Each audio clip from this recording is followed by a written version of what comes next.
ఛాందసవాద దేశమైంది. కానీ ఇస్లామిక్ ప్రపంచంలో ఒక మోడర్న్ ఎకానమీగా, మోడర్న్ కంట్రీగా తుర్కీ ఎమర్జ్ అవుతూ వచ్చింది. అందువల్ల మీకు తుర్కీకు టూరిస్టుల ఫ్లో కూడా వరల్డ్ వైడ్గా ఉంటుంది. సో అందువల్ల ఇప్పుడు బాయ్కాట్ తుర్కీ, బాయ్కాట్ అజర్బైజాన్ అంటూ బాగా నడుస్తోంది. నిజమే, ఇది భావోద్వేగం సహజంగా ఉంటుంది. ఎందుకంటే ఇలాంటి సమయంలో మన దేశానికి వ్యతిరేకంగా పాకిస్తాన్కు సహకరించిన వారిని సంగతి తేల్చాలి అనేటువంటి ఎమోషన్ ఉంటుంది. ఎమోషను ఎంతవరకు ఉంటుంది అనేది క్వశ్చన్ మార్కే. ఇప్పుడు చైనా గల్వాన్లో తర్వాత చైనా ఇలాగే బాయ్కాట్ చైనా అని పెద్ద ఎత్తున జరిగింది. ఈవెన్ బాల్కనీల నుంచి మేడ్ ఇన్ చైనా టీవీలను బయటపడేస్తూ వీడియోలు పెట్టారు సోషల్ మీడియాలో, తమ దేశభక్తిని ప్రదర్శించుకున్నారు. ఏం జరిగింది? ఇప్పుడు గాల్వాన్ ఇన్సిడెంట్ తర్వాత రికార్డు స్థాయిలో చైనా నుంచి ఇండియాకి ఇంపోర్ట్స్ పెరిగాయి. మీరు ఈ 10 ఏళ్ళు నరేంద్ర మోడీ ప్రభుత్వ హయాంలో 2014-24 చూడండి, 2004-14 చూడండి, చైనాతో ట్రేడ్ అనేక రెట్లు పెరిగింది. అందులో చైనా దిగుమతులు పెరిగినాయి. ఇండియా, భారతదేశం చైనాకు సెకండ్ హయ్యెస్ట్ డెఫిసిట్ మనకే. అంటే డెఫిసిట్ అంటే we import more than what we export. మనము చైనా పైన దిగుమతులు చైనాని ఎక్కువ తీసుకొని చైనాకు తక్కువ ఎగుమతి చేస్తాం. అమెరికా తర్వాత హయ్యెస్ట్గా చైనా నుంచి ఇంపోర్ట్ చేసుకొని డెఫిసిట్ ఉండే దేశం భారతదేశమే. ఈవెన్ టుడే యూరప్ కూడా అంత ట్రేడ్ డెఫిసిట్ లేదు. మరి మోడీ హయాంలోనే పెరిగాయి.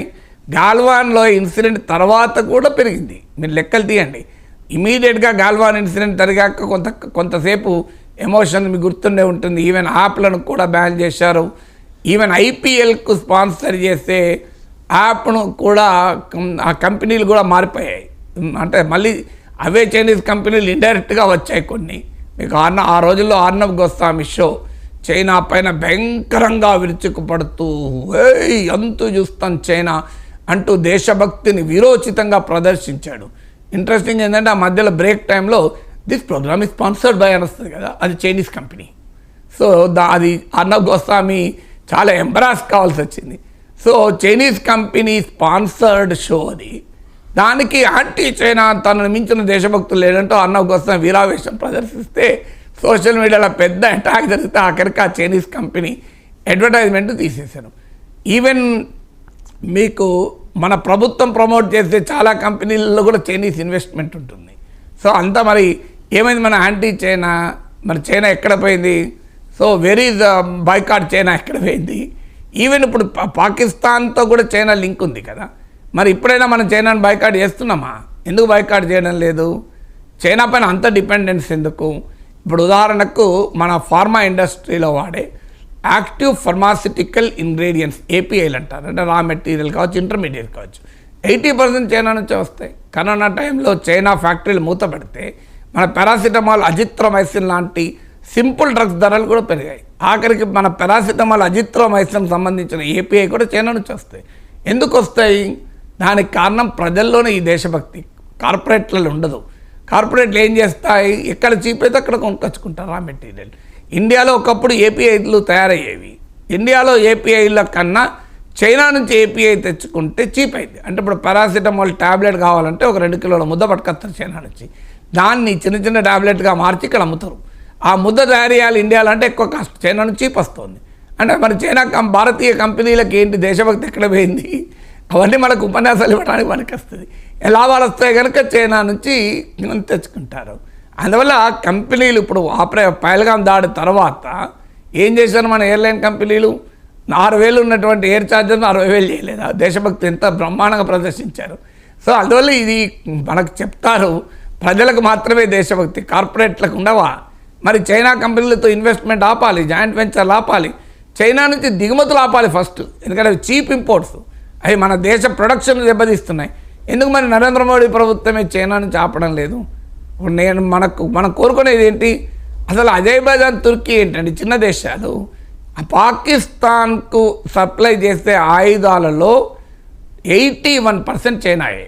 మీకు 2006-10లో చైనా నుంచి పాకిస్తాన్ దిగుమతి చేసుకున్న ఆయుధాల్లో 36% చైనాదైతే 2020-24 మధ్య కాలంలో పాకిస్తాన్ ఇంపోర్ట్ చేసుకున్న ఆయుధాల్లో 81% చైనావే. అంత చైనా డిపెండెన్స్ పాకిస్తాన్కి అంత పెరిగింది. మరి అలాంటప్పుడు మరి 81% ఆయుధాలే కదా. వాడు ఏ డిఫెన్స్ సిస్టమ్ చైనావే, వాడు వాడిన విమానాలు చైనావే. ఈ యుద్ధంలో వాడినందుకు ఈవెన్ చైనా వాళ్ళ కంపెనీ షేర్లు కూడా పెరిగాయి. ఇప్పుడు చెండు ఎయిర్క్రాఫ్ట్ కార్పొరేషన్ అని ఈ J-10 J-17 ఇట్లాంటి విమానాలు తయారు చేస్తాయి. వెస్ట్రన్ మీడియాలో కథనాలు వచ్చాయి రాఫెల్ యుద్ధ విమానాన్ని కూల్చాయని. దాంతో చైనీస్ యుద్ధ విమానాలు తయారు చేసే చెండు ఎయిర్క్రాఫ్ట్ కార్పొరేషన్ షేర్లు 30% పెరిగాయి. రాఫెల్ తయారు చేసే డసావ్ సివిల్ ఏవియేషన్ షేర్లు 3.3% పడిపోయాయి.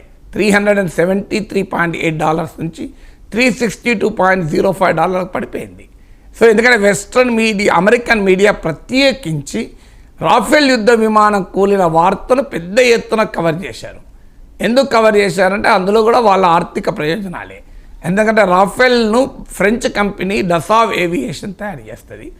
అమెరికానేమో F-35 యుద్ధ విమానాలు భారత్కి అమ్మాలని చూస్తోంది. ఇప్పుడు ఈ ఆపరేషన్ సింధూర్లో ఇండియన్ ఎయిర్ ఫోర్స్ అపూర్వమైన పాత్ర పోషించిన నేపథ్యంలో పెద్ద ఎత్తున ఇండియా యుద్ధ విమానాలు కొనాలని నిర్ణయించింది. ఆ యుద్ధ విమానాలు ఫ్రాన్స్ నుంచి, రష్యా నుంచి కొనకుండా అమెరికా నుంచి కొనాలని అమెరికా ఒత్తిడి. మన మోడీ వెళ్ళినప్పుడు కూడా అంత గౌరవం ఇచ్చింది కూడా ఇందుకే, ఈ యుద్ధ విమానాలు కొనుక్కోవటానికి. నిజంగా గౌరవం ఉండుంటే ఇలా పాకిస్తాన్తో ట్రంప్ ఇలా ఎందుకు వ్యవహరిస్తాడు? సో అందువల్ల మీకు పెద్ద ఎత్తున రాఫెల్ యుద్ధ విమానాలు పనిచేయడం లేదు చూడండి అని ఒక పెద్ద ప్రచారం చేస్తున్నారు. ఎందుకంటే వాళ్ళ F-35 యుద్ధ విమానాలు అమ్ముకోవాలి కనుక. సో అందువల్ల మీకు ఇప్పుడు పాకిస్తాన్ను కూడా గొప్ప నేషన్ అని అమెరికా నుంచి మనం ఎందుకు కొనాలి ఆయుధాలు? ఇప్పుడు మనకు క్లియర్గా సపోర్ట్ చేసిన